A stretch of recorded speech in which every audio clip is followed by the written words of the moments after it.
Ethan, let's get everything out in the open. Mark and I have been married for 3 years. The house we live in, the company we built, it's all in his name. On the night of our 3-year anniversary, my fiancée, Sarah Miller, gave me a surprise in front of all our friends that shattered my world. Standing beside her was Mark Sterling, our company's VP and the man I thought was my best friend. He had his arm draped arrogantly around her waist, wearing a smirk that told me he'd already won. Across the table, Sophia Vance, Sarah's best friend, suddenly stood up. Before anyone could react, she threw a glass of red wine straight into Sarah's face. The upscale Italian restaurant was bathed in soft candlelight, with rose petals scattered across the white linen tablecloth. I was still clutching a velvet jewelry box containing a diamond ring that had cost me 3 months' salary. I had planned to propose tonight, marking 3 years of what I thought was a perfect relationship. Amidst the cheers of our friends, Sarah had stood up slowly, but there was no joy in her eyes, only a cold, condescending stillness. Ethan, let's be real. Mark and I have been married for 3 years. The restaurant fell into a deafening silence. My brain felt like it had been hit by a sledgehammer. I couldn't breathe. I looked at her, then at Mark. Mark, my most trusted business partner, was now standing in a victor's pose, his hand heavy on Sarah's shoulder. What are you talking about? My voice sounded like sandpaper. It means you need to move out, Sarah said, her tone as casual as if she were discussing the weather. The house is in Mark's name. The agency we started? Mark is the sole owner. Ethan, thanks for all the hard work these past 3 years. Now you can get lost. Her words were like poison daggers driven into the softest parts of my heart. I had designed that house myself. Every corner was filled with our memories. In the agency, I had pulled countless all-nighters and landed every major client to get us where we were. Now all of it belonged to someone else. Our friends looked at each other, their expressions shifting from celebratory to horrified. Sarah, are you insane? One of our mutual friends shouted, standing up. We all saw how Ethan treated you. How he treated me. Sarah scoffed, leaning her head intimately against Mark's shoulder. You saw him working like a dog for me, but you didn't see what Mark could actually give me. Ethan, how much do you even make a month? How are you ever going to give me a real future? Mark tilted his chin up. Don't blame her for being realistic, Ethan. That's just the way the world works. If you're broke, even breathing is a mistake. Oh, I forgot to tell you. We're restructuring the equity next month. Consider your share a consulting fee for your hard work, though we're paying you out in a different way. He reached into his wallet, pulled out a crumpled $100 bill, and tossed it onto the table. Take and go. Don't pull a scene in our place. Humiliation, rage, and heartbreak surged through me, threatening to tear me apart. I looked at the couple in front of me and felt like I was looking at total strangers. 3 years of love and sacrifice had been nothing but a meticulously planned scam. I was the fool, the court jester who had been kept in the dark while building their empire. My fists clenched so hard my nails drew blood. Just as I was about to lose control, a sharp voice broke the tension. Sarah, you make me sick. It was Sophia. She stood there, breathing hard, having just emptied her glass over Sarah's perfectly made-up face. Red wine dripped from Sarah's hair and down her cheeks, making her look pathetic. Sophia, what the hell are you doing? Sarah shrieked. What I'm doing? Sophia sneered. I'm doing what Ethan is too much of a gentleman to do. You love money so much. I hope that vintage Bordeaux helps you sober up. Take a good whiff. Is it the scent of wealth you were looking for? Everyone was stunned, including me. I had always assumed Sophia and Sarah were inseparable. Sarah shook with rage, pointing a finger at Sophia. You're going to regret this. Mark stepped forward, pointing at Sophia's face. You bitch, you wanna die? Slap. The sound of the hit echoed through the room. I had moved. I stood up and delivered a backhand across Mark's face, so hard it sent him staggering back 2 steps. 5 clear finger marks bloomed on his cheek instantly. The entire restaurant gasped. You hit me, Mark gasped, clutching his face in disbelief. I shook my numbing hand, my eyes as cold as ice. Hitting you? That's just the beginning. I didn't look at them again. I grabbed Sophia's hand and turned to leave. Behind me, Sarah's hysterical screams and Mark's panic curses faded as we pushed through the doors. Outside, the Chicago wind hit my face, chilling me to the bone. But my heart was colder. Thank you, I whispered to Sophia. Sophia shook her head, her eyes rimmed with red. I'm the one who should say sorry. I suspected things for a while, but I didn't have proof, and I didn't know how to tell you. I stopped and looked at her. For a while. Sophia nodded. She reached into her bag and handed me a folder. These are copies of the company ledgers I took. Look at them. From day one, they've been siphoning assets into a shell company Mark registered offshore. I took the file, my hands trembling. As I flipped through the pages, every number felt like a mockery of my naivety. I hadn't just been betrayed emotionally. I had been used as a tool to create wealth only to be discarded. Ethan, what are you going to do? Sophia asked worriedly. I took a deep breath and tucked the file away.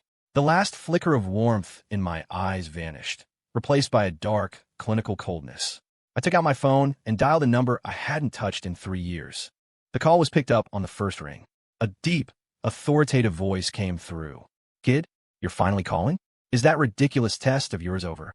It's over, I said, my voice flat. Dad, I'm done playing. Starting tomorrow, I'm coming home. It's time to take over the business. There was a moment of silence on the other end, followed by a long sigh of relief. Good. About damn time. I'll have Alfred pick you up. Where are you? No need. I'll find my own way back.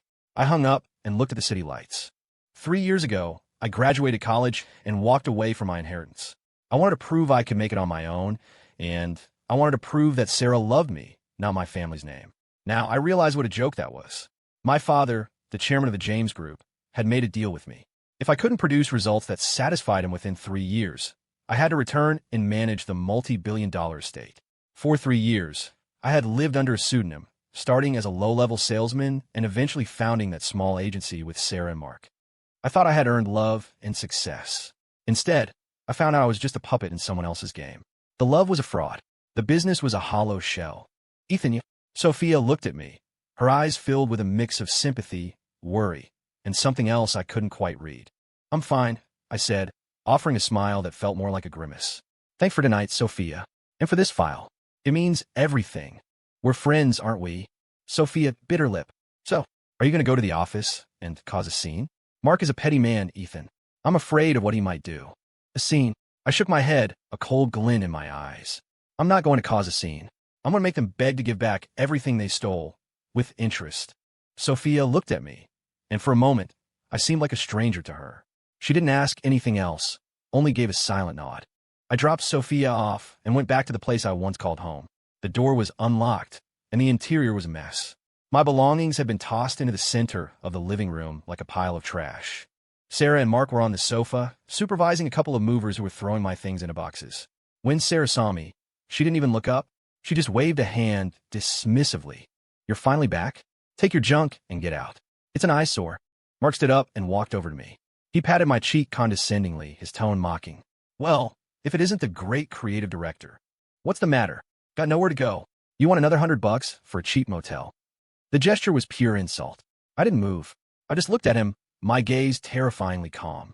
Mark, I said slowly, have you ever stopped to think about how you actually got everything you have right now? How I got it? I earned it. Mark burst out laughing, as if I'd told the funniest joke in the world.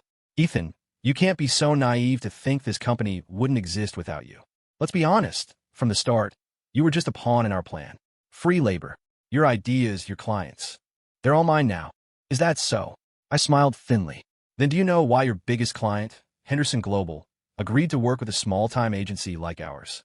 Mark blinked, then scoffed. Because they saw my talent and our potential, obviously. No, I shook my head. The CEO, Mr. Henderson, is an old friend of my father's. I made one phone call, and that was it. Mark's face paled instantly. What are you talking about? It means, I said, my smile vanishing, that as of tomorrow, Henderson Global will unilaterally terminate all contracts with your agency, and they will be suing you for breach of contract and damages. Bullshit. Who are you trying to scare? Mark's voice was loud, but his bravado was crumbling. Sarah frowned and walked over. Ethan, stop with the dramatics. You're a nobody. How are you going to fight us? You think a guy like Henderson is going to listen to a loser like you? If he won't listen to me, he certainly won't listen to you, I said, looking at the face that used to haunt my dreams. Now it just made me sick. Sarah, you're about to find out exactly what you gave up for money, and exactly what kind of trash you chose instead. I walked past them into the bedroom and grabbed a few personal items. There wasn't much worth taking, just some clothes and an old photo frame. It was a picture of me and my mother. She had passed away when I was very young. It was the only thing I had left of her. As I reached for it, Sarah stormed in and snatched the frame from my hand, throwing it violently against the floor. Crack! The glass shattered, and a jagged tear ripped through the photo. Ethan, tell me the truth. Who the hell are you? Sarah screamed, her composure finally breaking. My entire body went rigid. I turned slowly, the shards of glass reflecting the cold, sharp light in my eyes. I knelt down, carefully picking up the damaged photo and smoothing the tear with my thumb. Then, I stood up and walked toward her. Every step felt like a heartbeat, and she instinctively backed away. "What were you doing?" Her voice trembled. I didn't say a word. I raised my hand. Slap! A sharp, ringing blow landed across her face. I put every ounce of my pin-up fury into it. Her cheeks swelled almost instantly, and a bead of blood appeared at the corner of her mouth. She stared at me, her eyes wide with shock and rage. "You hit me? Ethan, you actually hit me?" "That slap," I said, my voice devoid of emotion, "was for my mother. That photo was the only thing I had left of her, and you broke it." My gaze cut through her like a blade, making her heart skip a beat. Mark finally reacted, roaring as he lunged at me. "You don't you touch her." He swung a wild punch at my head. I stepped aside easily, catching him off balance, and drove my foot into the side of his knee. Mark screamed as he dropped to one knee, his face contorted in pain. "Pathetic," I said, looking down at him. For the past 3 years, I had hit the gym every day to keep my mind sharp. Mark, meanwhile, had spent his time drinking and chasing women. You're dead." Mark wheezed, clutching his knee. "I'll make sure you can't get a job at a Starbucks in this city." "I look forward to it," I said, adjusting my collar. I picked up my small suitcase and walked to the door. I stopped and looked back one last time. "Oh, I'd almost forgot. Just a reminder, the core patents for the agency's tech are in my personal name. Tomorrow, my lawyers will serve you with a cease and desist. The penalty for unauthorized use? Roughly 10 times the current valuation of your company." I walked out without looking back. Behind me, there was a dead silence, followed by the sound of Sarah and Mark's panicked screaming. I walked down the night streets of Chicago, the neon lights stretching my shadow. 3 years of my youth gone. I pulled out my phone and saw a message from Sophia. "Are you okay? Did they do anything to you?" "I'm out. I'm Fina. Where are you going to stay? You can crash at my place for the night if you need to." A bit of warmth touched my heart. In this cold city, at least someone cared. "Thanks, Sophia, but I found a place. I'll talk to you soon." I hailed a taxi and gave the driver an address. It was the most exclusive neighborhood in the city, the Summit Heights, a place I hadn't stepped foot in for 3 years. Home. Half an hour later, the cab pulled up to a heavily guarded estate gate. The security guard saw me and immediately stood at attention. "Welcome home, Mr. James." I nodded and walked inside. Past the manicured gardens, a massive, brilliantly lit mansion appeared. Alfred, the estate manager, was waiting at the door. His eyes grew misty when he saw me. "Young master, you're finally back. The chairman is waiting in the study." I patted his shoulder and walked into the house. In the study, my father, Arthur James, sat behind a massive mahogany desk. He looked older than he did 3 years ago. His hair was grayer, but his eyes were still as sharp as a hawk's. "You're back." "I'm back. You finally see the light." "I see it." "Good." Arthur nodded and pushed a thick folder across the desk. "These are the dossiers on all our subsidiaries. Get familiar with them. Tomorrow morning at 9, there's a board meeting. I will officially announce that you are taking over as the president of the James Group." His tone was final. I picked up the folder. I knew that the naive, hard-working Ethan who thought he could win on merit alone was dead. Standing, there was the heir to the James empire, a man ready for revenge. "Dad," I said, looking up, "I need a favor." "Speak." "I want everything on Sarah Miller and Mark Sterling. I want their agency, Creative Pulse, and Mark's offshore accounts. I want it all in detail." Arthur's eyes flashed with approval. "Done. Alfred is already on it. The files will be on your desk tomorrow morning." "One more thing," I added, my voice turning icy. "I want them bankrupt. I want them to lose everything, and I want them buried in debt." Arthur looked at me for a long time before speaking. "Ethan, business isn't a game. Emotional moves can be costly." "This isn't an emotional move," I said calmly. "They stole 3 years of my life and my mother's memory. They need to pay, and I want them to pay 1,000 times over." The air in the room seemed to drop to freezing. Arthur gave a slow, satisfied nod. "A son of mine shouldn't be bullied. Do what you have to do. The James Group is behind you." The next morning, I arrived at the executive suite wearing a bespoke Italian suit. Alfred had already placed a thick stack of documents on my desk. It contained everything: Sarah and Mark's histories, their families, their secrets. Mark came from a middle-class background and had lied and cheated his way up. Sarah was driven by an insatiable vanity. They had been sleeping together since before the agency was even founded. The entire startup had been a long con targeted at me. They had used my creative talent and my connections to scale the agency, then used fraudulent contracts to funnel the profits into Mark's shell company in the Caymans. In 3 years, they had siphoned over $50 million. Meanwhile, I was happy with my executive salary, thinking we were building a future together. It was pathetic. At the back of the file was an equity analysis of Creative Pulse. Mark held 60%. Sarah held 30% through a proxy. I, the co-founder, held a mere 10% sweat equity share buried under clauses that made me liable for all company debts if things went south. It was a perfect trap. I closed the file, my eyes cold. If Sophia hadn't warned me, I'd be facing financial ruin right now. Sir, the board meeting is starting, Alfred reminded me gently. I nodded, adjusted my tie, and walked toward the conference room. When I pushed the doors open, every eye in the room landed on me. Some were confused, some were judgmental, others were outright dismissive. Arthur, what is the meaning of this? A man in his late 40s spoke up. It was my uncle, Robert James, the group VP who had been eyeing my father's chair for years. It's simple, my father said from the head of the table. As of today, Ethan James is the president of the James Group. I am stepping down to serve as chairman emeritus. The room erupted into murmurs. Arthur, you gotta be joking. You're putting a kid in charge? What does he know about the industry? Robert snapped. He's right. This is reckless, another board member added. I didn't say a word. I just sat down and watched them like they were circus performers. Qualifications? My father sneered, tossing a document onto the table. How about the fact that he is now the majority shareholder, holding 51% of the company? Is that enough qualification for you? Silence. No one expected my father to have transferred his majority stake to me so soon. Robert's face turned a sickly shade of gray. I sat in the president's chair and scanned the room. Gentlemen, I know many of you don't trust me. That's fine. Time will prove me right. Now, my first act as president. I paused, looking at the agenda on the screen. The Henderson Global Partnership is being put on hold. Legal department, I want a cease and desist sent to Creative Pulse Advertising immediately. We are suing them for the theft of core proprietary technology and seeking $500 million in damages. What? $500 million? That's... The room was stunned.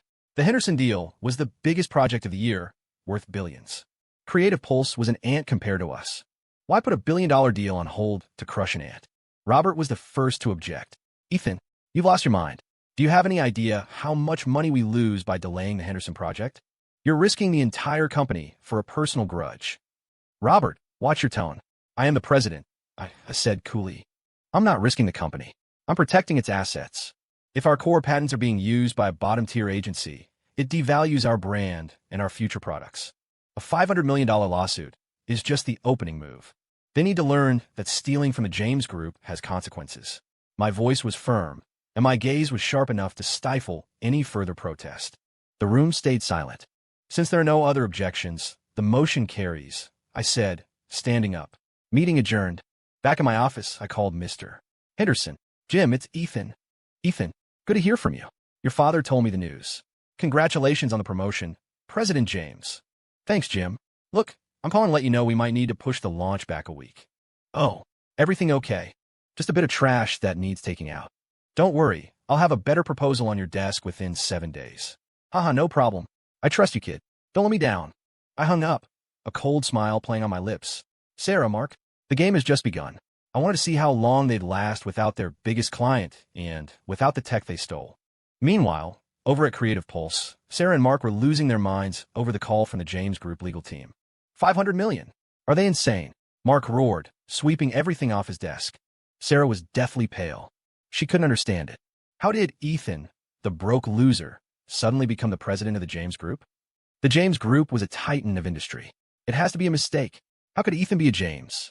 He told me his parents were dead. Sarah's voice was shaking. For 3 years, Ethan had told her he was an orphan. Who cares what he said? Mark yelled, grabbing his hair. The bastard played us. He's a goddamn liar. What? What do we do? We don't have $500 million. Sarah panicked. Their liquid assets were only a few million.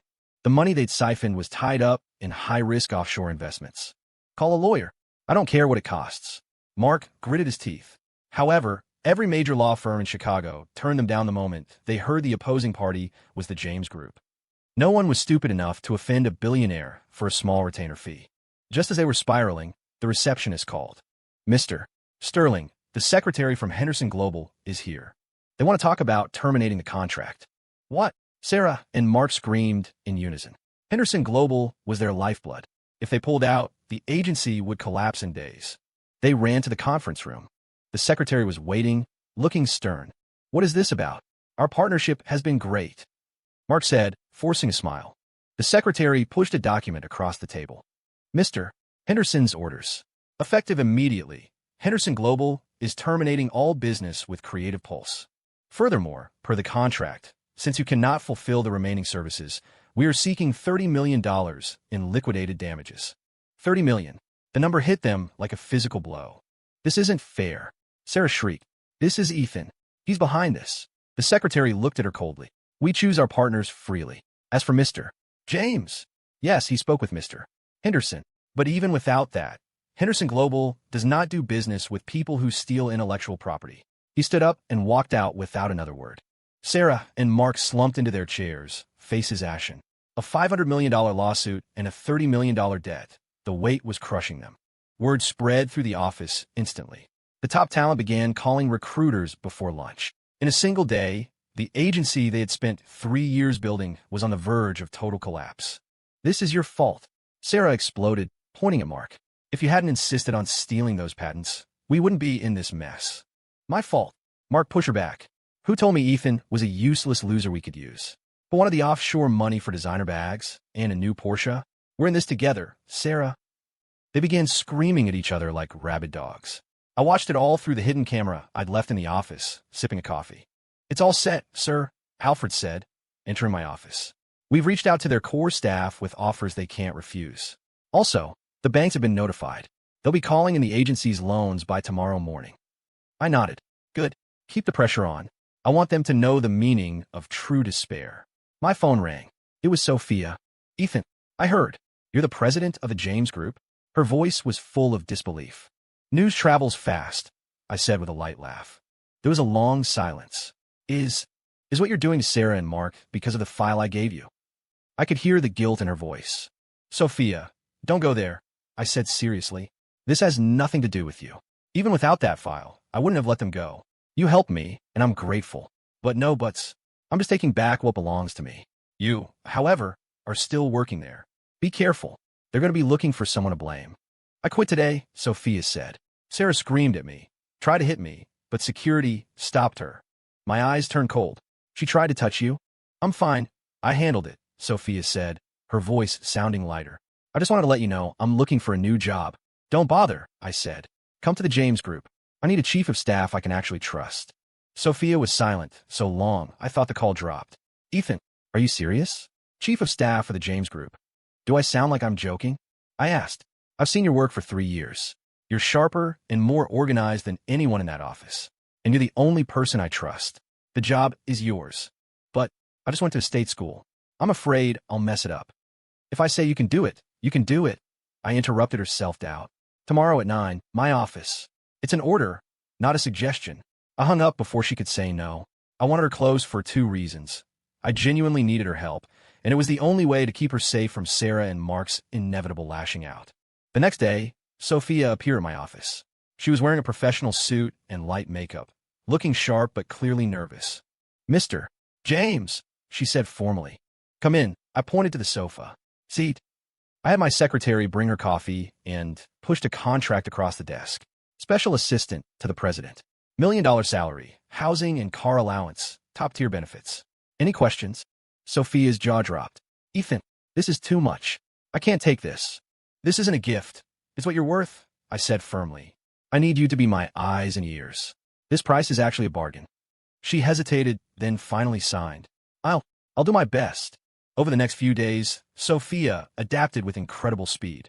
Her ability to organize my schedule and analyze complex reports was even better than I'd expected. With her handling the logistics, I could focus entirely on the destruction of Sarah and Mark. Creative Pulse was in a death spiral. Most of the staff had left. The bank was hounding them. Lawsuits were piling up. Sarah and Mark had sold their house and cars, but it was a drop in the ocean compared to what they owed. That afternoon, my receptionist called. Sarah and Mark were in the lobby, demanding to see me. "Send them up," I said. When they entered, they looked like they had aged 10 years. Sarah was pale, wearing cheap clothes. Mark was unshaven, his eyes sunken. "Ethan," Sarah cried, trying to throw herself at my feet.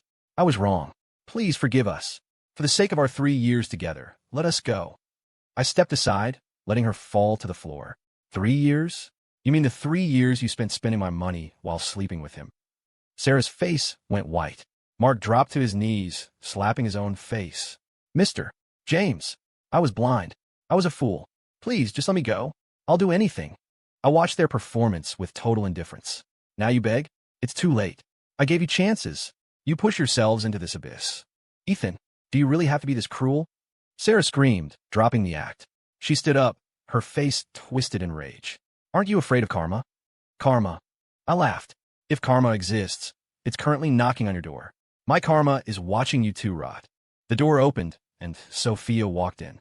Sarah's eyes found a new target. Sophia, you bitch. You're the one who told him, weren't you? You backstabbing snake. She lunged at Sophia. I started to get up, but Sophia was faster. She stepped back, dodged the attack, and delivered a crisp slap to Sarah's face. That, Sophia said firmly, was a long time coming. Sarah, I treated you like a sister, and you treated me like a fool. Did you really think I didn't know about you and Mark?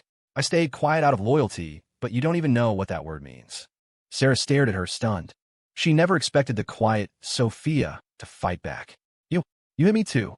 Compared to what you did to Ethan, that slap was nothing, Sophia said. Don't ever talk to me about loyalty again.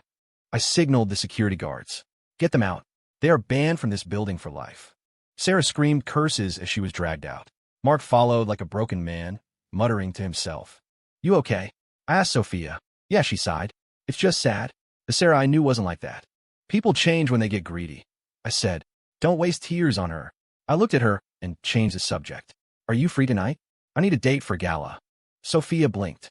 A gala? A business event. Very important, I said, and I need the best woman by my side. Sophia blushed, but nodded. Okay. That evening, I took her to a high-end boutique. I told the stylist, make her look like a queen. An hour later, I couldn't believe my eyes. She was wearing a midnight blue gown that hugged her curves perfectly. Her hair was up, revealing her elegant neckline. She looked sophisticated, mysterious, and stunning. How do I look? She asked nervously. Beautiful, I said, offering my arm. Shall we, my queen? The gala was held at a 5-star hotel, attended by the elite of Chicago. As soon as we entered, we were the center of attention. Mr.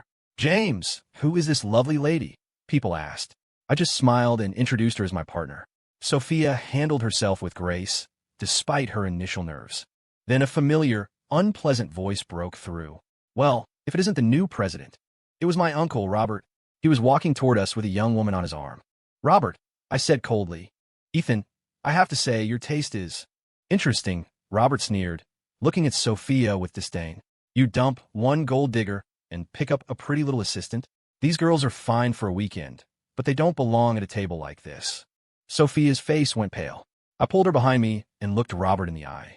Uncle Robert, you seem to have a lot of free time. Maybe you should spend it looking into that South African mining project you're managing. I heard there are some discrepancies.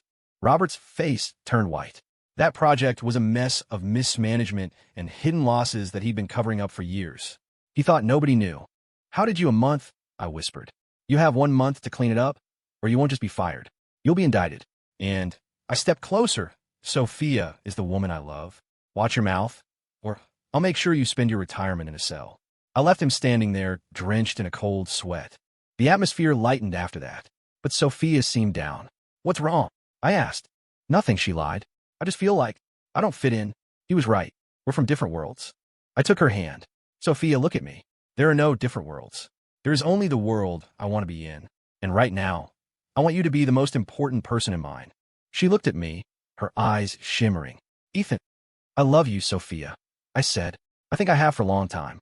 I was just too blind to see it. When Sarah betrayed me, I finally saw who was really there for me. Sophia's tears finally fell. Tears of joy. She nodded and leaned in, kissing me softly on the cheek. Over the next few months, our lives were perfect. At the office, she was my brilliant assistant. At home, she was my everything. She gave me a sense of peace I never had with Sarah. Meanwhile, Sarah and Mark had hit rock bottom. Their agency was bankrupt. Their assets were seized. They were blacklisted and broke. Their love had turned into constant fighting. Mark had started gambling away what little they had left, and Sarah was seen at dive bars trying to find a new rich man to save her. I felt no pity, only justice. I turned over the evidence of their financial crimes to the DA. They were facing 15 years for fraud and embezzlement. Everything was going well until the night of the James Group Charity Gala. The gala was a massive success. I had personally spearheaded the event to raise money for underprivileged schools. Everyone who mattered in Chicago was there. The auction was the highlight. The last item was a joke item the organizers had added, a private dinner with President Ethan James. The starting bid was $1. The room laughed, and the bidding took off. 50,000, 100,000, 500,000. Then, a voice from the back of the room froze the air. $10 million. The room went silent. Every head turned. It was Sarah. She was wearing a tight black dress and heavy makeup. She looked different, harder. Beside her stood a man I recognized, Big Bill Moretti, a guy who made his money in the gray areas of the city. He was old enough to be her father and was looking at her with pure lust. Sarah had found her new meal ticket. She smirked at me. Big Bill put an arm around her waist, looking smug. Sophia's hand tightened in mine. 10 million once. Twice. Sold, the auctioneer yelled. Sarah walked onto the stage and took the microphone. Hi, everyone. I'm Sarah Miller. You might not know me, but I'm Ethan James, ex-fiancé. The room exploded into whispers. The cameras started flashing. Ethan and I were together for 3 years, she said, squeezing out a few fake tears. We built a life together. But the moment he got power, he dumped me and used his lawyers to ruin everything we built. I'm just here to ask him, Ethan, did those 3 years mean nothing to you? Is your heart made of stone? The crowd started murmuring against me. What a jerk, someone whispered. He looks like such a gentleman, but he's a dog. Sophia was shaking with anger. I stood up, took the mic, and walked onto the stage. Are you done? I asked Sarah. What? Are you feeling guilty? She sneered. Guilty? I laughed. Sarah, did you think playing the victim would work here?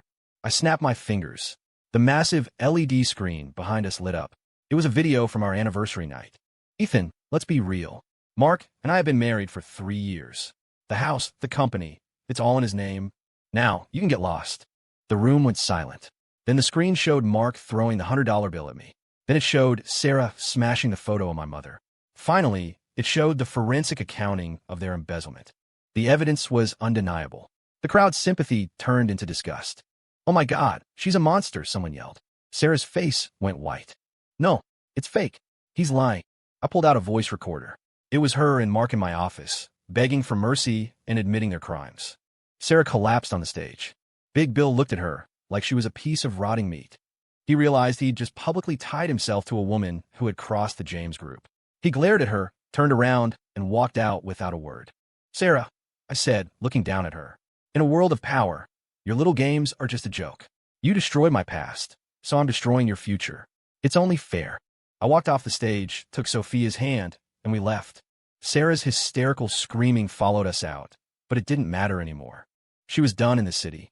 Within months, Mark was sentenced to 15 years. Sarah, having lost her sanity along with her reputation, was eventually committed to a state psychiatric facility. I finally felt the weight lift. I could move on. The James Group thrived.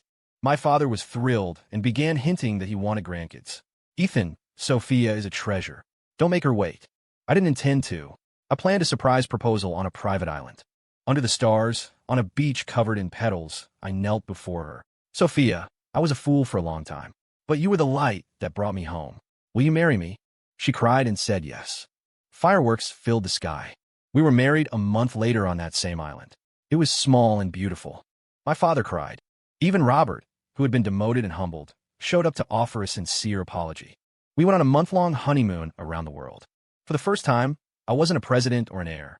I was just a husband. A year later, Sophia gave birth to our son, Liam. My father was overjoyed, claiming that James' legacy was finally secure. I spent more time changing diapers than signing contracts, and I had never been happier. Years passed.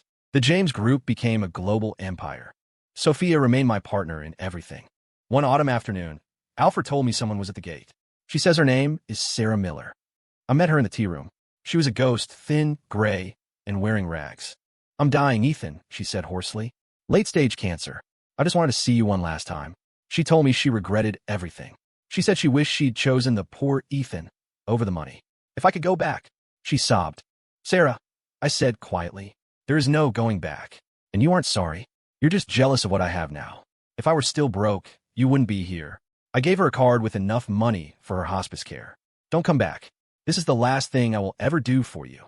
She screamed at me as I walked away, her regret turning back into the same old bitterness. She died a week later, alone. 10 more years passed. Liam was now a young man, graduating from business school with honors. I was 50. Sophia, let's retire, I said one night. Retire? Let Liam take the reins. Let's go back to that island. Let's just be us. We officially handed over the company on my 50th birthday. The transition was flawless. We spent our retirement traveling, visiting the places we'd seen on our honeymoon, and eventually settling in a quiet villa by the sea. One evening, watching the sunset over the Mediterranean, I held her hand.